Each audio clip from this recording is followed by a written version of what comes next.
Često kad mi se neko nasmije u gradu, često budem poslije dobre volje. I to stvarno, baš mi promijeni dan. Nečiji osmijeh. Tako da sam znao često sresti i naći neke ljude di bi našao u njima neku ljubav, ne znam, neko prijateljstvo, nešto. Bio sam od malih nogu i po udomiteljskim obiteljima, ne znam, bio sam u Kraljevici, bio sam u Zagrebu, u Dubravi, ceo Dubrava. Pohađao sam školu u Čakovcu, u Kuršancu to jest. Jer jednostavno za mene se nije mogla baš naći škola koja bi meni bila prilagođena. Tako da sam i u Zagrebu našli srednju školu, gdje sam i završio grafički tehničar. U udomiteljskoj obitelji sam završio s time da mi je pravi tata bio alkoholičar. Kada je bio još pravi tata doma, on je inače u zatvoru.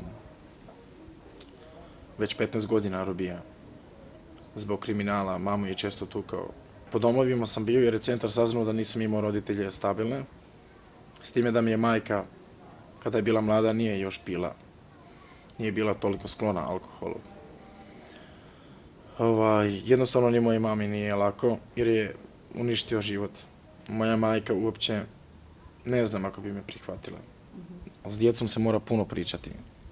Djeci je puno razgovora potrebno, a ne vika, galama, tuča, neka ružna riječ. To dijete jednostavno povrijedi, to dijete pamti.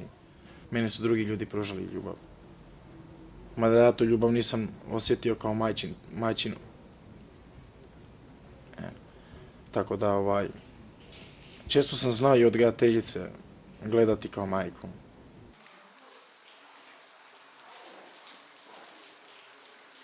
Današnji dan sam proveo, ujutro sam ustao, spavam tu kod jednog prijatelja u Austoru.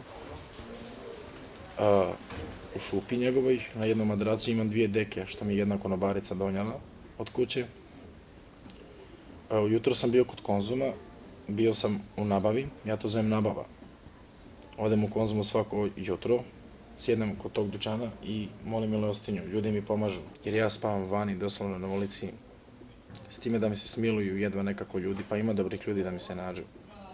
Moja majka očekuje djecu kući, a centar ne želi uopće da ja živim kod svojih roditelja.